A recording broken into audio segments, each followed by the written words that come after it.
All right, good morning. So when you all started this class, you probably had one image of nuclear power, and maybe you had some questions, maybe not. If you were a nuclear engineer, I hope you still have some of that excitement that brought you to nuclear engineering. But I also hope that you feel you have a little bit more of an even-handed view of the issues facing nuclear.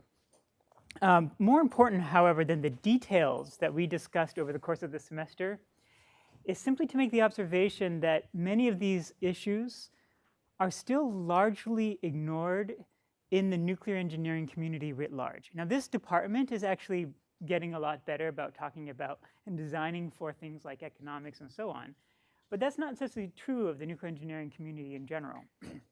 The challenges that we covered, I would argue, obviously, are real. And you may not agree with my characterization of them, and that's OK. But I hope you will appreciate that whatever the problems are, we can't just ignore them out of existence. They will not fix themselves. We really have to address them sort of head on. And one of the reasons the nuclear community doesn't seem to want to do this is that, frankly, it's hard and unpleasant work, as you've experienced over the course of the semester. But if you think about it, that actually tells us something else about ourselves. It tells us that our community, in our expert judgment, is not free of emotional bias. We come to this issue with certain beliefs and hopes, and it colors our thinking on the matter. If it were not so, it would not have been unpleasant. Which gives rise to a question.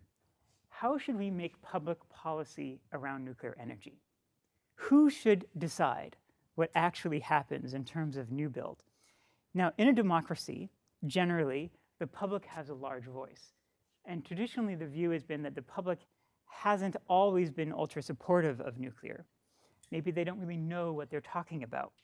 Experts, while not informed of all of the facts, generally know more about the issue at hand and are well placed to make a policy recommendation. So that's a vote in favor of putting policymaking in the hands of the experts. On the other hand, the expert community, as we've just talked about, is self-interested, right? It wants to promote whatever it is that leads to their professional success. So if we look at the world, I'm getting ahead of myself. If we look out in the world, what do we see as an example of what works? Generally, the expert-led approach does work, right? So we trust experts to help us regulate pharmaceuticals, to fly airplanes, to do all of these things. But when it comes to matters like nuclear power, it seems like the public isn't necessarily on board with taking the expert recommendation. What is it that causes this divergence between these two types of issues? That is the question for today. This is our last and final lecture in this course. Most of what I'm going to talk about today comes from work done by Howard Margolis, just to give him credit. So let's begin by looking into this expert-lay opinion divide. So the first observation is that it's not normal for the public to say all experts are self-interested and I can't trust them, right? The public goes to doctors and has experts perform surgeries on their body. They go to lawyers and have experts advise them in matters of law that determine their success in life. We willingly put our lives in the hands of experts on a daily basis. So we can observe that it's not a problem of trusting experts in general. There's a class of social problems, though, where the community doesn't trust experts. So many experts would advise you, don't drink any alcohol. Any, actually. It used to be thought that a glass a day or something of wine was actually good, but now the recent research says any amount of alcohol is terrible for you. Experts would advise us not to eat fast food. Don't eat McDonald's, right? And yet, people don't listen. They're happy to drink alcohol and put processed food in their bodies. Now, it's important to note here that in these cases, perhaps the public is not always the most fearsome group, right? It's not just a case that the public is always scared and experts are not scared. In these cases that I just gave examples for, the public is willingly taking on risks that experts advise them not to do. So it's not just that the public is fearful. And maybe that in some cases, people are willing to disregard expert advice because their personal preferences are elsewhere. All right, I know that drinking alcohol is bad for me, but I really enjoy having a beer, and I'm just going to decide that my short-term gains outweigh the long-term risks, right? So it's not actually an issue of not believing the experts, it's just my priorities are different, right? I need that nicotine hit if I'm a cigarette smoker. But then there are these cases where the public really doesn't actually believe the experts are right. So these, we tend to think of them as more fringe, but they exist. Like the people who deny evolution or climate change or are skeptical of vaccines, right? So in these cases, there's actually no acceptance of expert legitimacy. But if you think about these cases, when people disagree, they don't disagree on the basis of facts or logic, right? The people who are vaccine skeptics aren't going around and saying, I'm concerned about mRNA vaccines because the carrier lipid might not be fully metabolized and decomposed by the P450 cytochrome. This could cause some issues with my liver down the road. I don't ever hear that argument. It's usually some kind of fringe idea that is not rooted in logic or evidence. So let's take these two as sort of axiomatic aspects of the debate. It's not trusting experts in general, and it's not a dispute based in logic or facts. So what then explains what's going on? So if you ask around, if you look around, you tend to come up with three basic theories that are in the literature. So the first theory goes something like this. This often happens, this is the theory that you'll most often get if you ask subject matter experts like your other professors. They say, well, the problem is really a trust deficit. The public, for some reason, has lost faith in nuclear experts' ability, and so they are no longer able to evaluate the real risk. For example, perhaps because of TMI and Chernobyl and Fukushima, combined with sensationalist media attention, the public now believes that nuclear engineers are just incompetent, and so therefore they've lost trust. If we could only find a way to get that trust back, then we could explain the virtues of nuclear and all would be well. Right? That is often an explanation for what's going on. There's another theory, which you will find not among the subject matter experts, but typically more among social scientists. And they'll say, actually, it's not about trust. It's not about experts. It's not about risk. These are actually distractions. The facts being debated are just rhetorical devices being lobbed at each other. The proponents of this theory say it's really about ideology, about your identity and who is being served by these policies. So the public looks at nuclear energy and they say, is this thing really helping me? Am I benefiting from this scheme of corporate billionaires who are aggregating all this money and building this plant and upping my electricity bill? Is this really in my interest? They make safety claims. Should I trust them? Maybe they're just advocating for their own financial interests and they're not really telling me the truth, right? So this is a theory that is based on this question of who is being served. Not what is being done, but who is benefiting.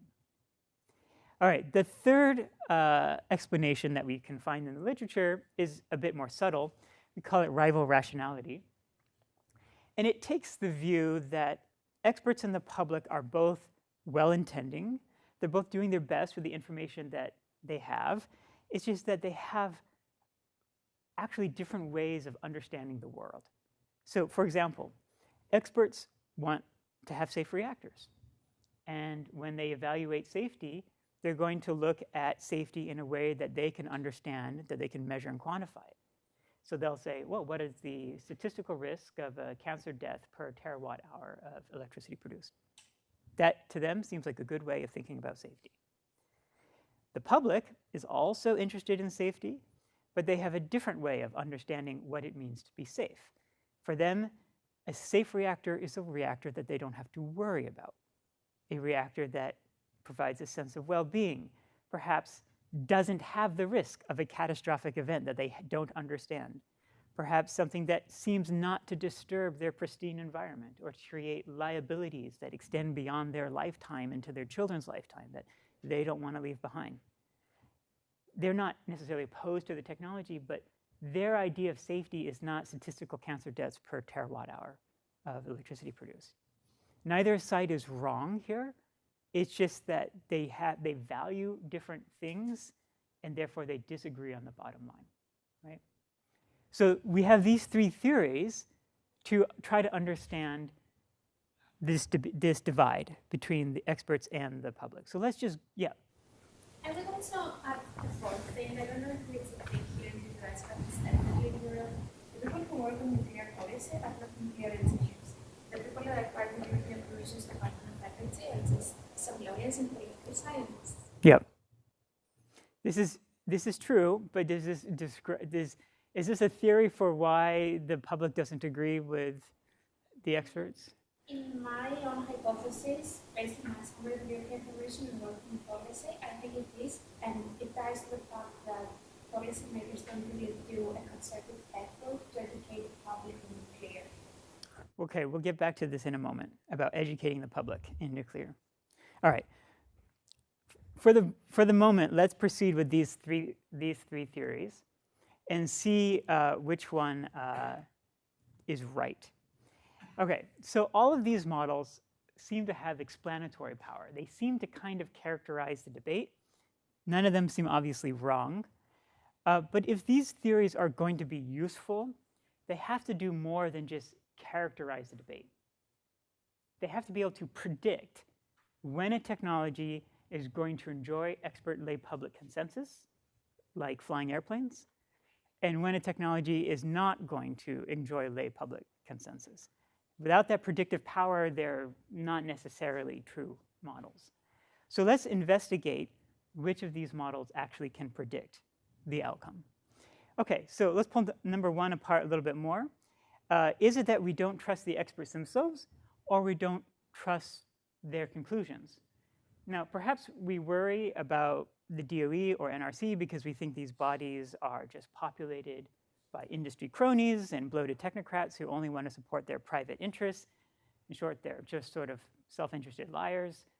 But if that's the problem, then it's not about trust. It's really more theorem 2, right? Ideological opposition. Who's being served? All right, so maybe that's not the nature of the trust deficit. Perhaps the issue is the public feels that the engineers have their facts mixed up. But remember from our previous slide, the disagreements are almost never rooted in actually discussions of facts or logic, right? So that doesn't really hold either. So if they don't disagree on the facts, perhaps they feel that the experts haven't captured all the facts, right? They agree on some facts, but there are other facts. Well, actually, that's rival rationality, right?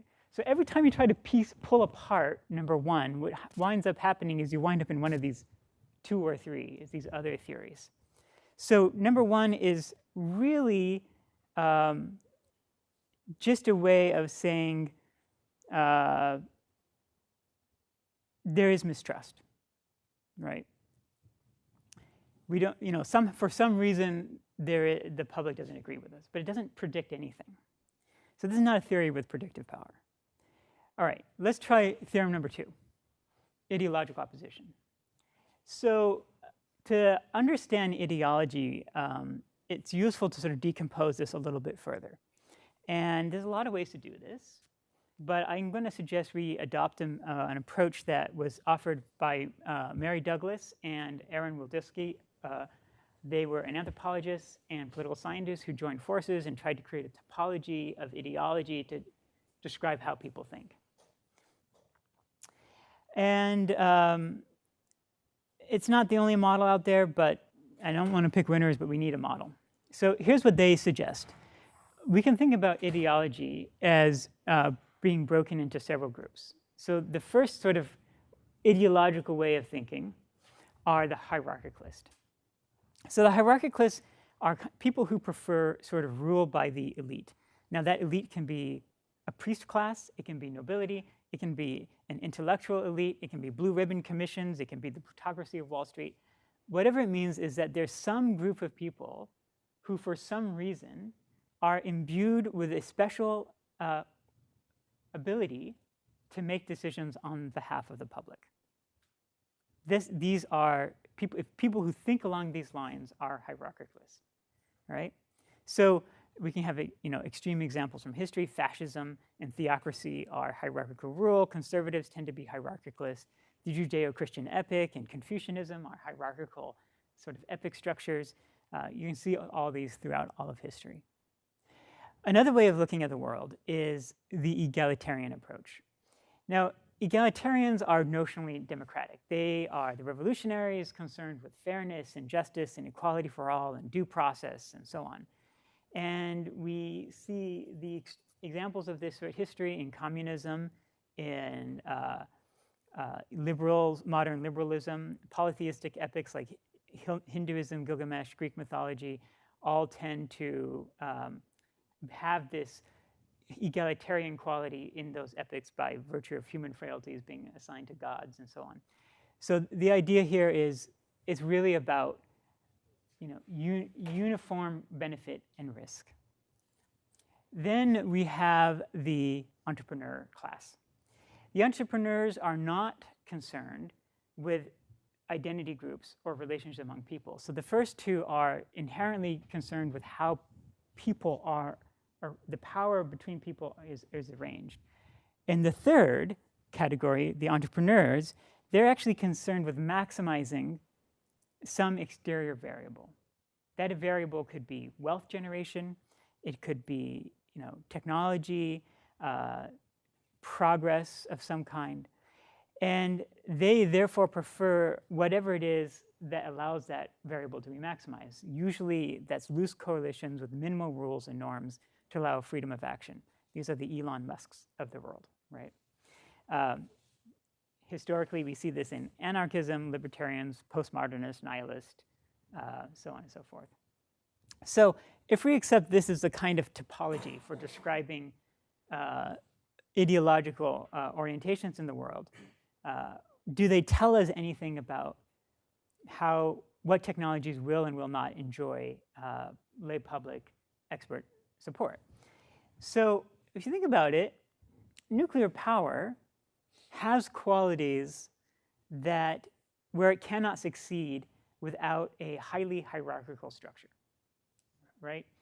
It requires the aggregation of enormous resources among a small number of people. It requires an engineering elite. It requires strong centralized government for safety and rules. So you would think that people who were hierarchically inclined might find nuclear power to be quite acceptable. And therefore, the people who are egalitarians might find it to be morally wrong.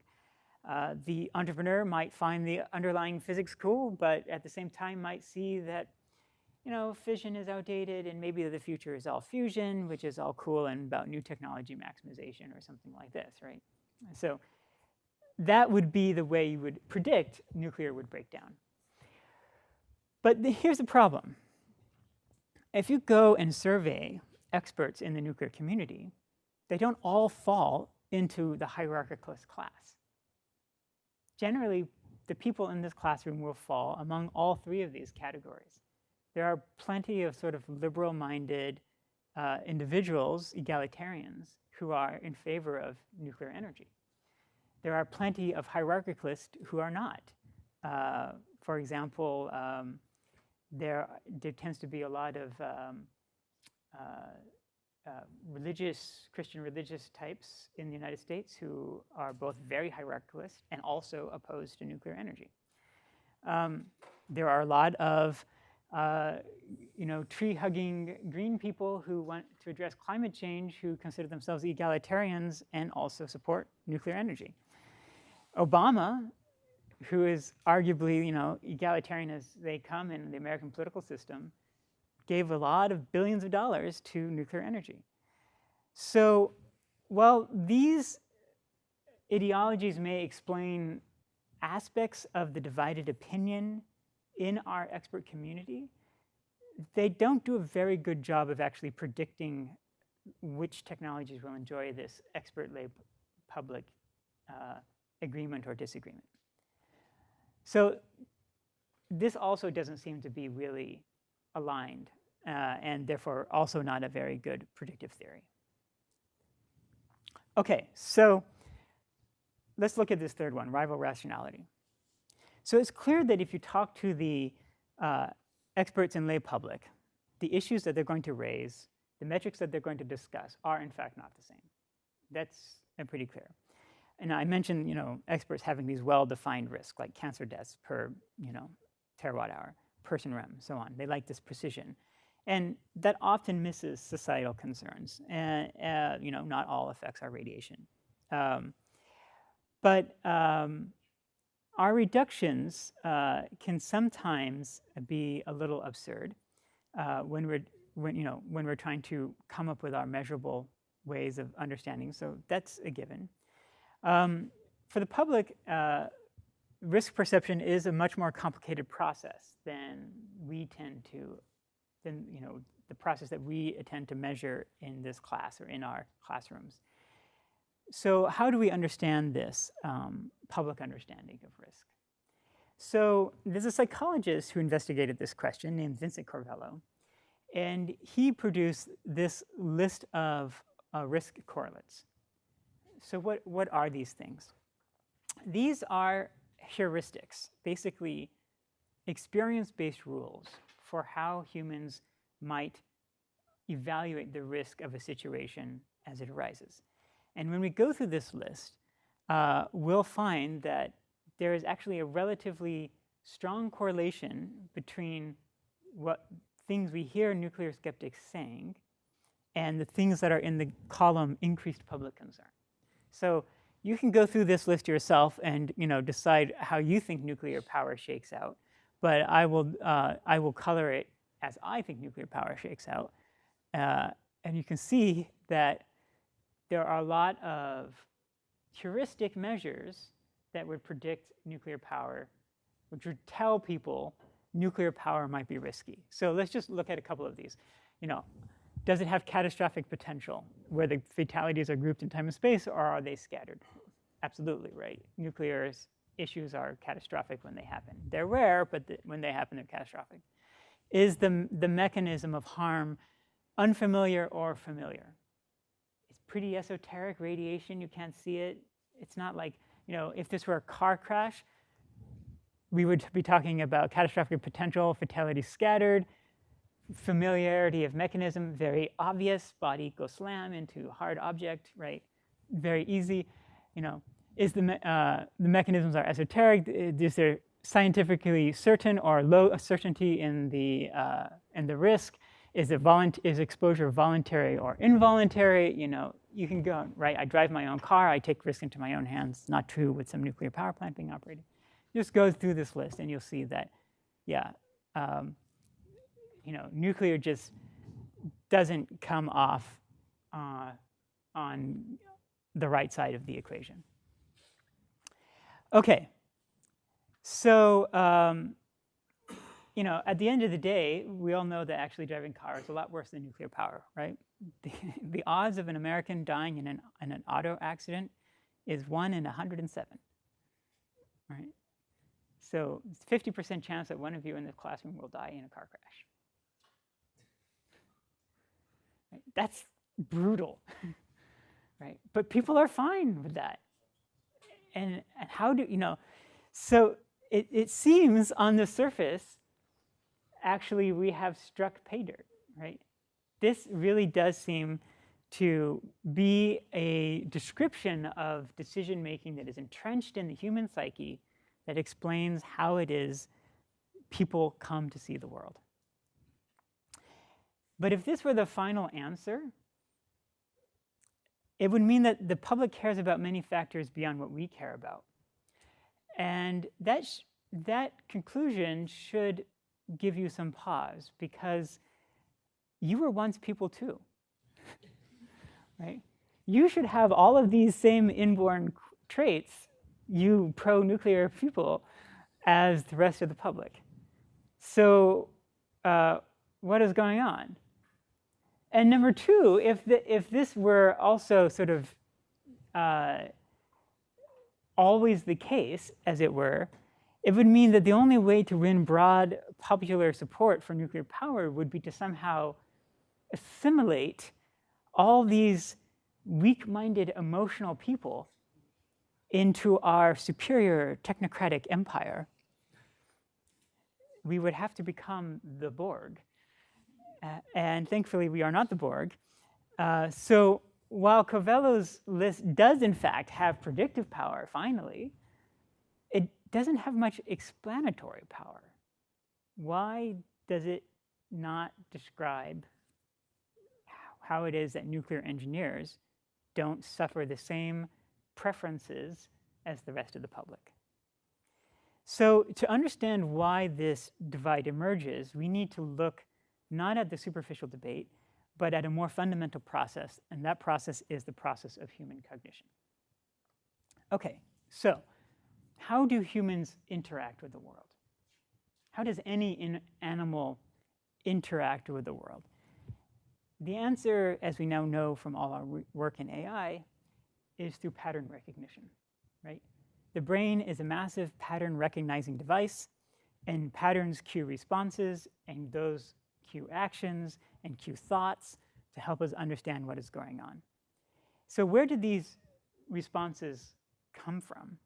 Some of them do indeed come from genetics, right? So almost all animals, I think all animals, know how to eat from the moment they are born. They don't have to be taught how to eat.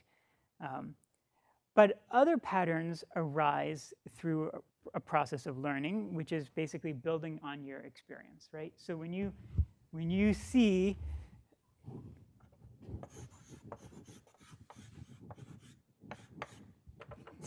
this arrangement of squiggles, you immediately know, because you've been taught, that this is a differential, right? So something has created this pattern matching process for you. Okay, so it's fair to say that patterns elicited in experts might be different than patterns elicited in the public because they have had different education, right? We get that. Now, this pattern-cued process of judgment is generally highly effective when it is applied to stimuli that are inside our realm of normal experience, right? We need to cross the street safely. We learn to look at the light. It turns green, or the little white walking guy turns on, and we walk, and it works over and over, and it works at all the intersections, even if the sign is turned this way, or if the intersection is 2 roads, or 4 roads, or 5 roads, or whatever, right? We're pretty good with that. But sometimes pattern recognition can foul up. So let's just explore that a little bit more. So you've probably all seen this optical illusion before, right? And I asked you to study carefully the length of the horizontal line in both images. I suspect for most of you it will appear that the line on the bottom is a little bit wider than the line on the top, right? And then you know that, in fact, that's not true. So some kind of weird optical illusion that's happening. Why does your brain tell you this? The argument goes that you live in a 3D world, and it sees these diagonal lines as the edges of a box, of a 3-dimensional surface, and it is adjusting the perceived length of the line based on the fact that you interpret the world in 3D. This is a 2D puzzle. It's a mismatch for your interpretive engine, right? So we can sort of generalize this and say there are these distribution of problems in the world, and many of them fall within our normal experience. But then we get into these types of puzzles that fall on the tail end, either because they're at some scale below where we exist as humans, or some scale above where we exist as humans. So, for example, quantum mechanics, not exactly within the range of normal human experience. Very difficult for people to understand why quantum things do the things that they do, because it just disagrees with our everyday experience. And these are puzzles of the laboratory. The same is true for phenomenon that exist at much larger scales, that transcend human existence. So I like to give the example of macroeconomics. What do you do when the economy is running into a recession? You spend more money. That does not make sense to a lot of people. And you have a lot of political officials, for example, in Great Britain and Europe, advocating for austerity policies of not spending, which only makes the recession worse. This is kind of this counterintuitive thing where for an individual, when you don't have money, you want to save the money. But when you're talking about national policy, in fact, the opposite is true. And so people really struggle with that. So nuclear power has a lot of qualities that fall both over here and even some that fall over here, e.g. radiation damage, right? And so it's really quite difficult for people to use their normal heuristics to evaluate the risks associated with nuclear power. Okay, so let's do a little experiment to see if this actually has any merit and maybe learn something about how to change people's opinion. Okay, so we're going to experiment on you. I'm going to challenge your conclusions. I'm going to give you a question, a little test, and challenge your conclusions, and we'll see what your ability is to reason and what effect it has on you. So you need a pencil, paper, or something like a computer to write your answers down. Just some way to write down an answer. You don't need to turn it in. You just need to write down an answer.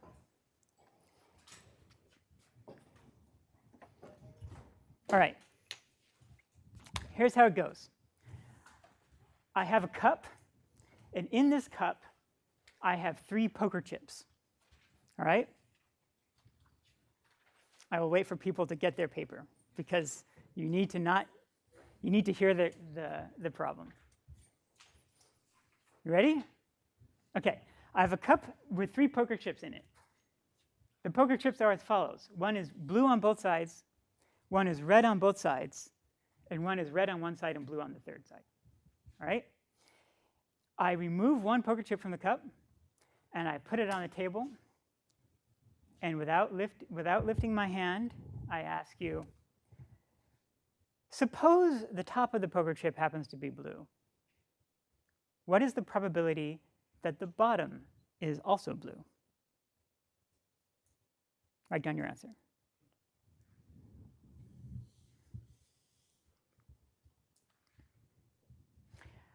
Okay.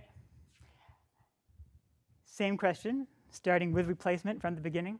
I pull out a poker chip, I put it on the table, put my hand on top of it, I say, suppose the top of the poker chip is red. What is the probability that the bottom of the poker chip is also red? Write down your answer. Okay? Third question. Poker chips will go back in the cup, pull out a poker chip, put it on the table, and I say, what is the chance that the chip has the same color on both sides? Write down your answer.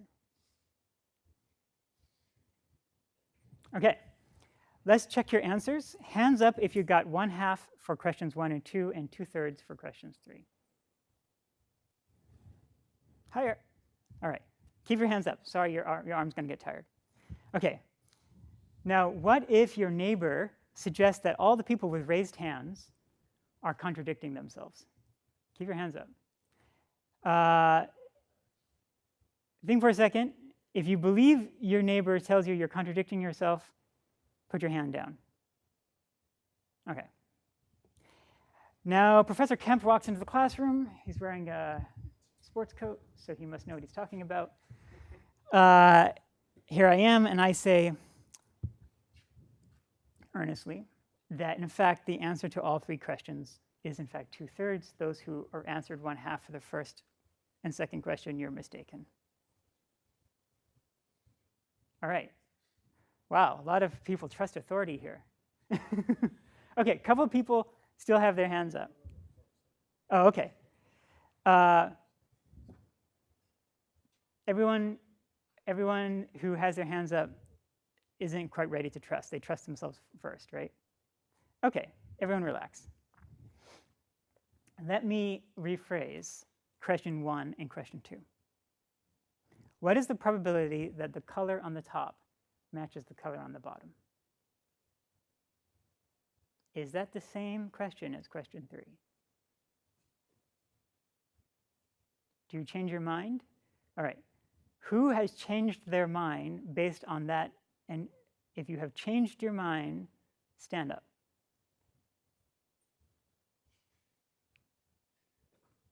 One and a half people. Okay. Let's do it, the experiment. All right. So we have 3 coins. Here's the truth table.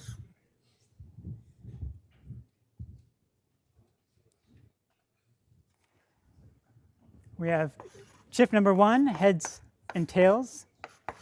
Chip number 2, heads and tails. And chip number 3, I'm going to write it tails and heads. I don't know why. That's how it is in my notes. All right. So here's the top of the coin, or the top of the poker chip, and the bottom of the poker chip. And so this first one is going to be red and red, red and red. So heads means the heads comes up when you pull it out. Tails means tails comes up when you pull it out, right? Second one is blue and blue. And the third one is blue and red. And if it comes out the other way, it's red and blue. So what this shows is if the top is blue, there is a 2/3 chance that the bottom is also blue. If the top is red, there's a 2/3 chance that the bottom is also red. And 2/3 of the coins have the same color on both sides. The answer is always 2/3, no matter what.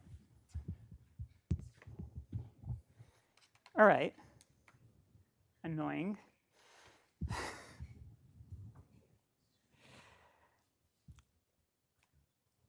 So let's have a few moments of introspection about what just happened. I first informed you that I was going to give you a test, and I showed you a puzzle. I gave you, I showed you this like lines, and I warned you that there are cognitive illusions to be had among experts, right? And still, first, until I explicitly challenged your intuition, most of you were probably quite satisfied with your answers of 1/2, 1/2, and 2/3. Some people didn't answer that way. Congratulations. Hopefully you didn't answer 3/4. Then when I said as the expert that the answer was actually 2/3, only a small number of people, just based on me telling you, were willing to change their opinion. Then I tried to appeal to some kind of logic. I made an argument that the questions were all actually logically equivalent questions. And people suddenly were like, maybe that's right. I'm not sure. But not everyone was like willing to change their mind right away. And then I showed you the puzzle, and I think you all now believe me, I hope, given the truth table. But you probably have, oh, that's still wrong. You're like, nah, it can't be right. Something's going on. Does everyone understand this? Okay. If you don't understand it, I'll explain it to you. I guess the lining up of my lines is not very good. That doesn't help. The fourth insight is that we have remarkably little understanding of why we got it wrong. Why did we make that decision? Why did we hesitate to change our minds? These things are not exactly totally clear to us, right, in retrospect. So there are decision-making processes that are actually hidden from your conscious mind. They're happening at the subconscious level, and about 30 milliseconds later, your conscious mind absorbs the answer and provides a rationale for why it is the way it is. The pattern machine operates behind the curtain, as it were. And so it's really, really difficult to recognize when we are making these cognitive mistakes. And don't get caught up with the idea that only the public is susceptible to making these kinds of cognitive mistakes around nuclear power. You are all MIT students and should know how to do combinatorics of the simplest kind, right? You are experts, and still mistakes are made. So unfortunately, when these sort of counterintuitive puzzles show up at a social scale, we get stubbornness in political debates and harmful policies where people are certain of their views but haven't actually based those views on careful analysis of the facts, right? And this happens whenever we have something that doesn't line up, where the truth doesn't line up with those columns in Vincent Corvello's list, right? So by understanding this pattern matching in human responses, we've explained, one, how people arrive at their judgments, and two, while they can't see the errors in their thinking, for public and the scientists, both, and three, why expert opinion and the appeal to logic isn't very effectual. This is why we can't, as was earlier suggested, just go explain nuclear power to the public. Because this is not how they make their decisions. It's not based on your logical arguments. It's based on these other inborn qualities of evaluating risk. Okay. Don't feel bad that as MIT students you got it wrong, because the scientific community gets it wrong all the time, right? So for example, the Copernican revolution in the 2nd century, Ptolemy explained that the Earth was at the center of the solar system, the sun went around the Earth, and the planets also went around the Earth in epicycles. And this was accepted as the explanation for 1,400 years of science. Now, the idea that the Earth could go around the sun was mathematically available to them. Like, they could understand that transformation, but people just didn't believe it because it didn't agree with their everyday understanding of the world. It wasn't until the 15th century where Copernicus comes along and says, perhaps the solar system looks like this. And even then, it took 200 more years for the scientific consensus to change. People are really stubborn when it doesn't appear to resonate with their everyday experience. So the philosopher of science, Thomas Kuhn, made a whole career on this. He wrote a book called The Structure of Scientific Revolutions, and he quite elegantly shows that scientists don't do science. Scientists kind of approximate science through a process that is inherently socially constructed, right? Our views on what is a good experiment and how we should measure that and what level of statistical analysis is adequate, and these are all socially constructed ideas, and they heavily color how we look at a problem and the answers that we are willing to accept as valid, and the questions that we're willing to ask. So scientists and experts get it wrong. The existence of the disagreement between the expert community and the lay public does not mean always that the lay public is wrong. It just means somebody's wrong.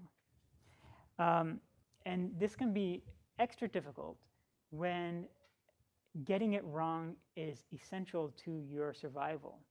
So there's a author by the name of Upton Sinclair who famously wrote, "It is difficult to get a man to understand something when his salary depends on him not understanding it." Right? So what we do know is that there is a process of learning that goes on among experts one way or another, and it is powerful enough to overcome these. That's how you guys became pro-nuclear in the first place, right?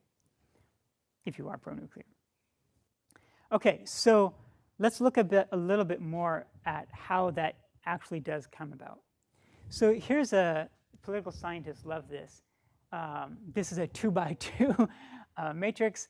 We have across the x-axis the idea of technologies with low opportunity versus technologies with high opportunity, technologies with low risk versus technologies with high risk, right?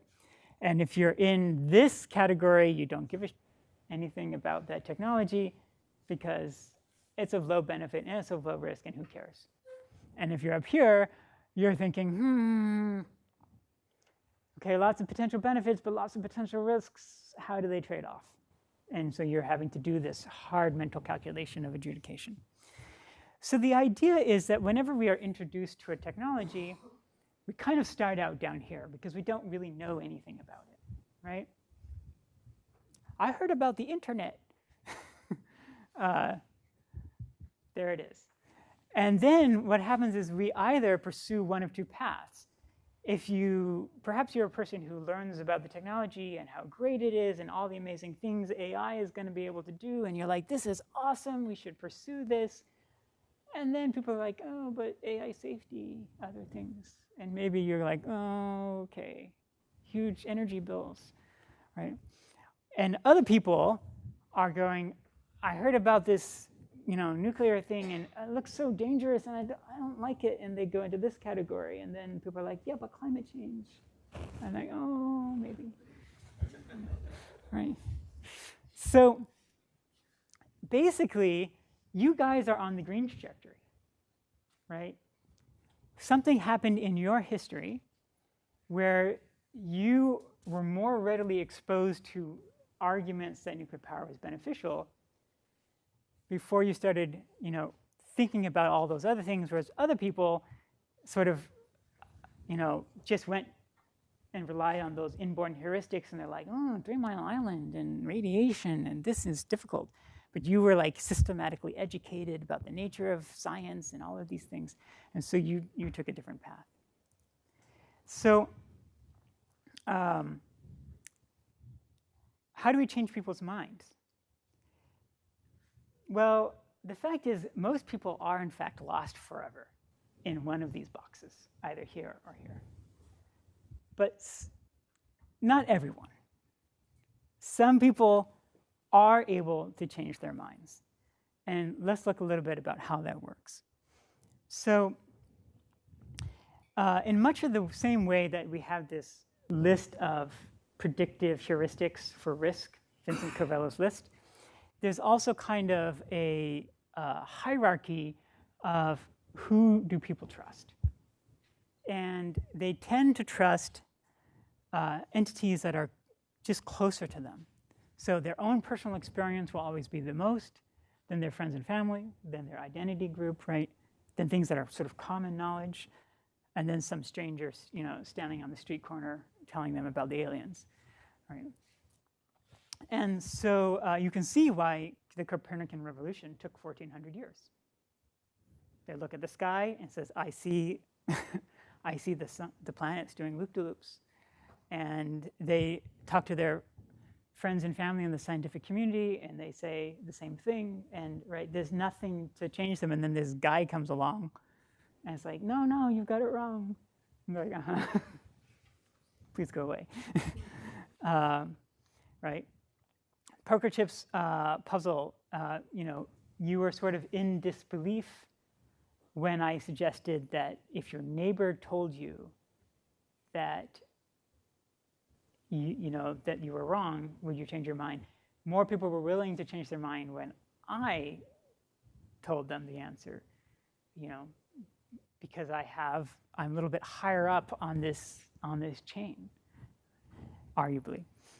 The challenge for us is to figure out who can help bring the other side through this sort of risk matrix to help sort of understand. And it explains why people who are nuclear engineers and not known to the general public are not very effective in changing people's minds. So let's just sort of quickly recap. Appeals to authority and our capacity as experts don't seem to work. Appeals to logic and facts will work, but primarily with other experts and also very slowly, as we observed, right? Poker chips, I asked you, is this all logically the same question? And there was this like, you have to sort of refactor the weights on your neural network, and it takes time to kind of do that, right? But ultimately, this does work with other experts because we share a common epistemological basis. This is the whole point of this class, is to try to use science and engineering calculations to address some of these social debates in a way that you get a little more insight into what's going on as engineers, because you believe the math.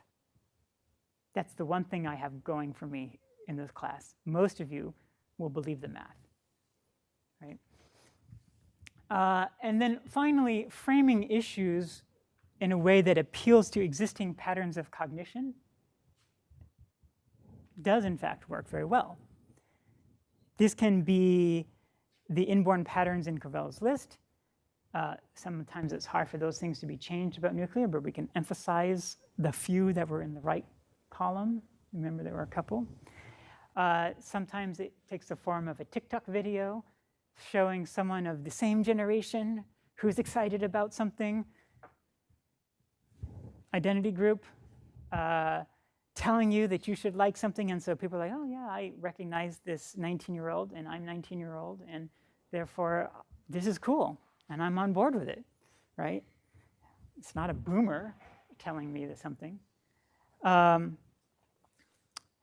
So this idea of framing the issue within the existing patterns of cognition is an old idea that really took off in the 1950s with the advent of marketing. Who has watched Mad Men, right? Mad Men is the TV series about basically the realization that this is how you change people's minds in the marketing world.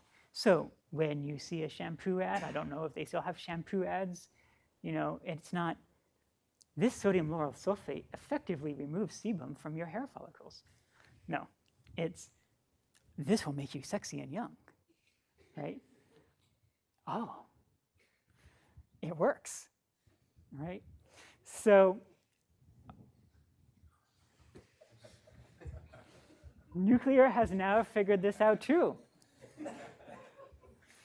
The most successful nuclear startups are marketing absurd notions of nuclear power that neither require fences, nor roads, nor parking lots, nor employees, no cooling towers, right?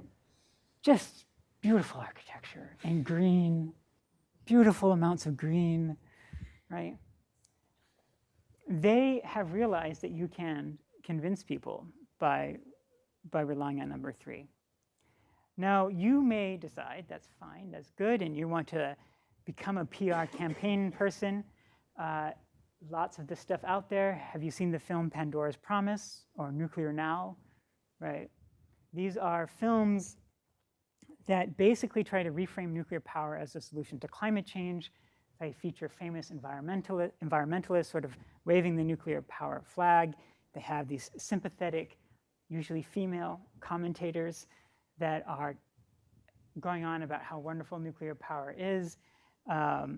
They are talking passionately about how this is saving their future and their families, and they will set up these false dichotomies saying it's nuclear or climate disaster, as if there were no alternatives, right?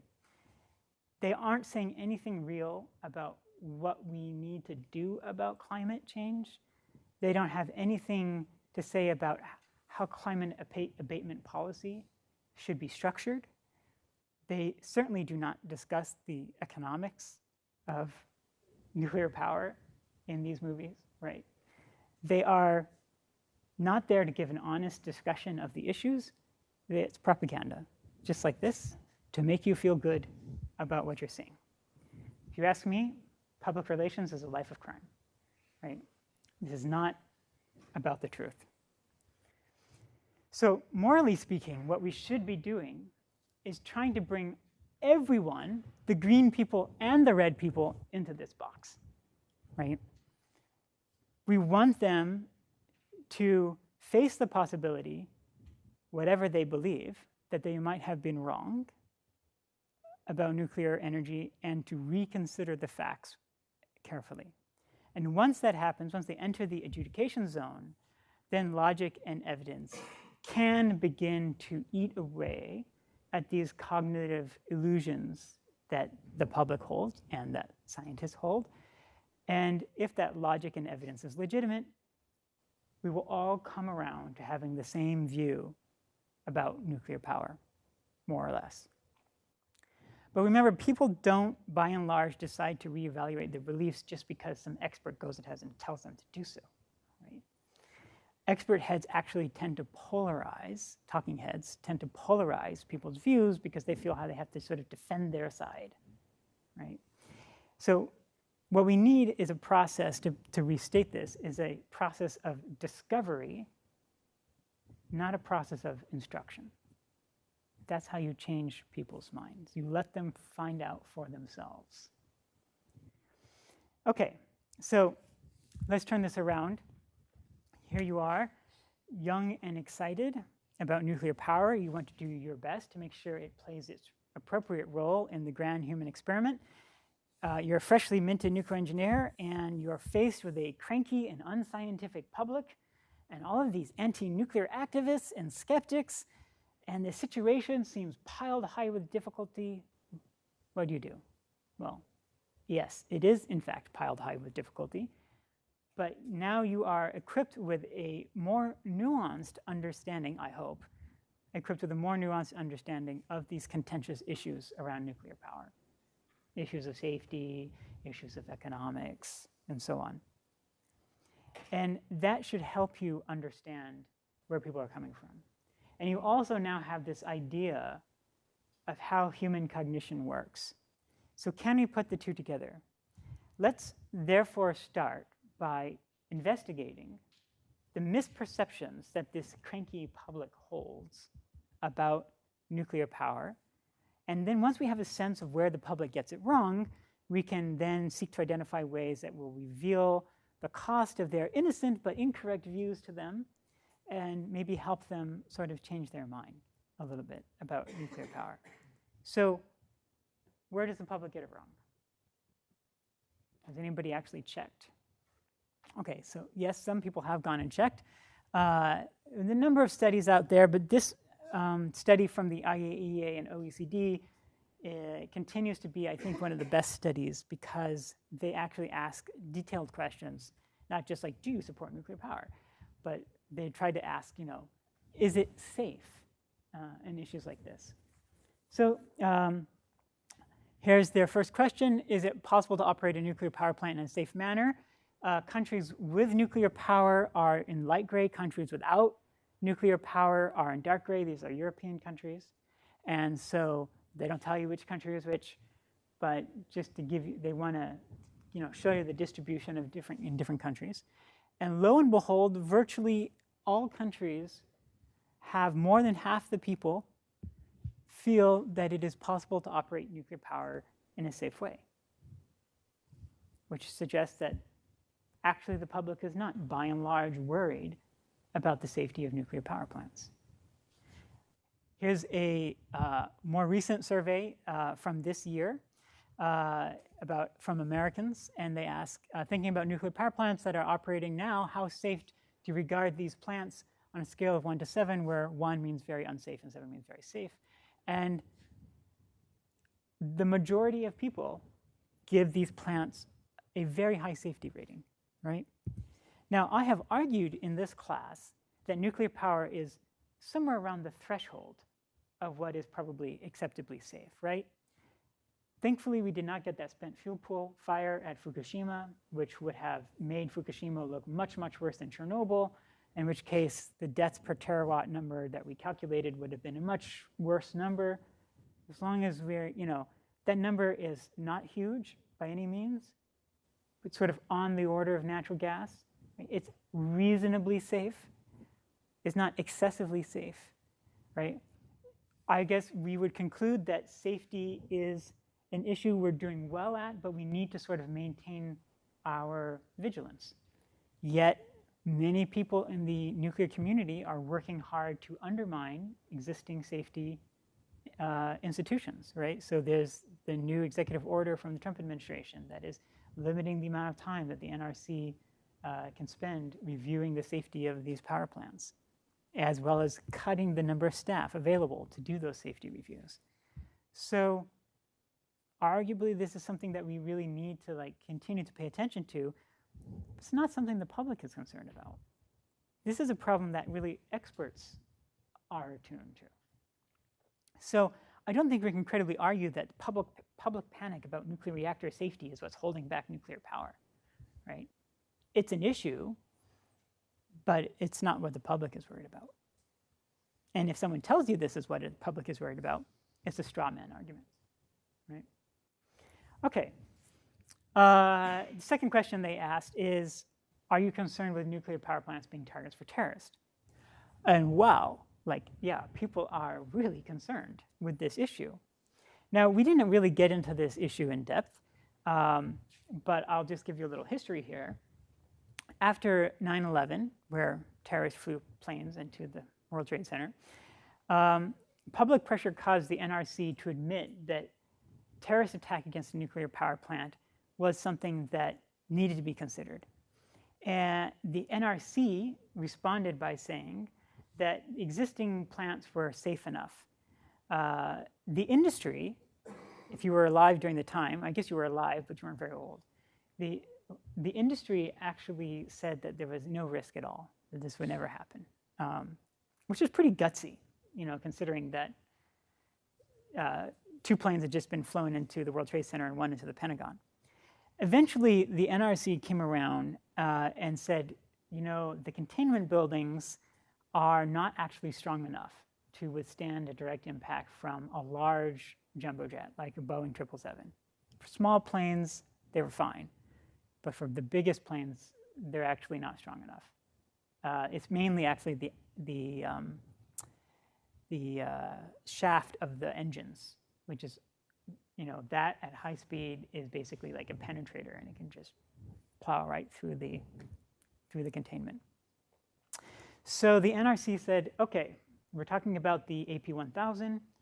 We want Westinghouse to make the containment thicker, and they did. But the NRC said, but all the other 100 operating nuclear power plants, they don't have to do anything. The Union of Concerned Scientists, which is an expert anti-nuclear group, said, that's not good enough. Why don't we do something for the existing plants? Because fixing just 2 plants out of 102 plants does not fix the problem. And so and I think I drew this on the board for you previously, but what they suggested was, you have your reactor here, and they said, why don't we just put up large I-beams sticking out of the ground? That way, when the airplane flies in, it shreds itself on these I-beams, and it loses kinetic energy, and it doesn't. And it's cheap, right? It's just, there's just this stack of big rods around the reactor. Not that expensive. And NRC said, no, they don't need to do anything, right? Not a problem. Then China was the first country to actually buy the AP1000. And China said, we don't want to pay for all that concrete. So they thinned the containment back out to be a thin containment. So you can fly airplanes into the Chinese reactors and cause meltdowns, just not the American versions. And then eventually the NRC said, you know what, okay, we'll do something about this concern. What we will do is we will establish regional sort of offices or reserves of equipment to, say, backup generators, fuel for the diesel generators, and pumps. So in the event that there is such a catastrophe, we can maintain emergency operations at the reactor. And they call this the B5B equipment, after Section B, paragraph 5B of the regulations. So NRC established these like regional centers. And then after Fukushima, people began to get uncomfortable about that spent fuel pool fire thing. And they said, you know, that we really can't let this happen if there's an earthquake in the United States. And the NRC said, oh, remember all that B5B stuff we did for terrorism? That will work for that problem too, for you know, large natural disasters. So they decided to test run some of that stuff. Had been sitting in storage for a while, and they pulled it out, and guess what? It didn't work. A lot of that equipment had never actually been operated. People had not been trained on how to use it. There were no plans in place for how to get access to it in the event there's a large earthquake or a large hurricane or something that makes, you know, driving through the roads very difficult and so on. And the reason is that that equipment was not considered safety equipment. So because it was not classified as safety equipment, it did not have to be routinely tested and checked. But they liked it that way because it was easier, right? So here's an example of where experts continuously kind of, you know, I would argue, get it wrong. And the public is quite concerned about something that I would argue isn't a crazy concern, right? So the third major concern that this survey, a question that this survey asked was, can nuclear materials, are nuclear materials sufficiently protected against misuse, dirty bombs and nuclear proliferation? And in almost all countries, much less than 50%, here's the only countries, only a few countries above 50% here, felt that materials were indeed adequately protected. Now, I argued that the security of regular spent fuel, which contains plutonium, is adequate because it's highly radioactive and it would be very difficult to divert. Nevertheless, there are many nuclear engineers who want to do reprocessing and convert that self-protecting spent fuel into separated plutonium, which is what is in this can and can be, you know, carried out of the building under your armpit. You know, give someone a couple $100,000, $1 million, and say, bring me a few cans, and some person who works at the factory might actually do it. We didn't discuss this in a lot of detail, but there are actually a lot of real-world examples of this stuff kind of happening, especially in the former Soviet Union. Lots of theft of nuclear materials, even HEU being stolen from the United States. It's not exactly definitive, but there's reasonable evidence to suggest that the Israeli nuclear weapons program used highly enriched uranium stolen from a plant in the United States. If you have never heard of this, look up the NUMEC, N-U-M-E-C, the NUMEC affair. Very interesting story.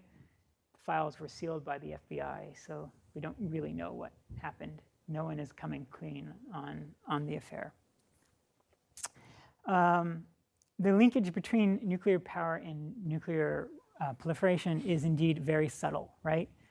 It is a political decision, but it's a decision that is influenced by the access to technology, and where states have civil nuclear power, we see more often than not, rather, states that want to pursue weapons, we see more often than not that they're willing to use their civil technology to do it. which is why we invented safeguards in 1950, the idea that the IAEA was going to protect civil nuclear power from this problem. Unfortunately, technological progress has made safeguards largely ineffectual for technical reasons. So I talked about how big these enrichment plants are, these commercial plants, much bigger than the plant that you need to make a bomb. Right? They can make bomb quantities of HEU in about a day, right? Now we're talking about exporting reactors that contain HALEU. It depends on who you believe, but HALEU is arguably a directly weapons usable material. And a single reactor contains more than enough HALEU. Many designs contain more than enough HALEU to build a bomb. Are we going to export basically bomb kits to other countries, right? These are issues that I would argue we really need to take very seriously, because the single use of a nuclear weapon is going to make Chernobyl look like a beautiful day in the sunshine, right? So I think we should be taking it more seriously. The public thinks we should be taking it more seriously. Somehow the nuclear expert community doesn't take this very seriously. Finally, the public is pretty much split about nuclear waste. And this concern doesn't actually rank as high as terrorism or nuclear proliferation, which I think is interesting. Remember that the safety around nuclear waste is not really the concern. And I would argue that the fact that the public isn't worried about the safety of reactors means that the public is not just like worried about radiation. If they were just worried about radiation, they would worry about reactors, and they would be worried about spent fuel. But we don't see that. They're basically not worried about reactors, and they're kind of moderately worried about spent fuel. So, I don't know what explains this, but I will offer you a conjecture. And the conjecture is that perhaps this is really the public saying, we want evidence that the industry is going to provide complete and responsible management of all of the liabilities generated by nuclear power, preferably in our lifetime. We don't want to see this just kick the can down the road to my children's generation. Who knows if that's what's really behind the public answers here, but I suspect that's what it is. So this is every single question that the IAEA and OECD survey covered. There are other surveys about nuclear energy, like I said, but they don't usually kind of get into this granular kind of detail. But the bottom line is this. Surprise, 3 out of 4 people are totally on board with there being more nuclear power.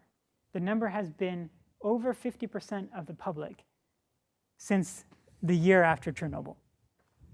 Here's Chernobyl. We had a slight dip, and then the majority of the public has always favored nuclear power. Perhaps there are other points where the public is really off the reservation here with respect to the facts, but I can't find it. I'm trying to figure out how the public is so wrong. I don't see the evidence. You have the public mandate to do nuclear power. What nuclear needs to do is get its own house in order and make it work. This is not a public problem. So wait a second. Who exactly is the stubborn entity here? Is it the public, or is it us? Is it nuclear engineers who have difficulty sort of facing some of the challenges that nuclear power faces? Maybe it's nuclear power, and maybe nuclear engineers are really on this red line with respect to tackling these hard problems that nuclear power faces. Like, oh, we don't want to think about these things. It's going to hurt my professional career. You, however, are now a select subset of these nuclear engineers. Right? You have taken this class. I hope you are more attuned to these issues, and I hope that you will begin to evaluate these matters for yourself. You don't have to take my word for it. Use your skills and go out and do these calculations yourself. Here's my proposal. What we need is for the public to hear about the benefits of nuclear power from the people that they trust, independent scientists, people in their communities. And we need nuclear engineers to hear about the problems from the people that they trust. I've argued that familiarity and shared patterns of cognition give us a framework for that kind of credible communication. So here it is. The final answer is don't shun your critics. They are, in fact, your friends. They are the people who can show you the path to salvation for nuclear power. And it's a dialogue between these two opposing groups, these expert groups, a process called dialectic, truth-finding through debate, that will get us there. I have a question. I mean, of course, the class is focused on nuclear, but this kind of objection from the public also affects other big technologies. So, in your opinion, does it make sense that this kind of objection in the public happens in the context of, say, a big tech forum rather than a conversation only focused on nuclear? In what form? And like, I don't know, we have a conversation with big tech technologies in general, and nuclear is one of them, and we hear the public and saying views instead of having a nuclear specific. Oh, I see. Maybe. So I think the argument here is that both advocates and skeptics are potentially wrong about certain issues, about different issues, maybe. But if you put the advocates and the skeptics in the same room, they don't necessarily speak the same language. And so you can have these fora, but they're not usually very effectual in changing people's views. The way people's views are changed is that they have discussions with people who are close to them. So the engineers need to talk to other engineers and scientists. The lawyers need to talk to other lawyers, right?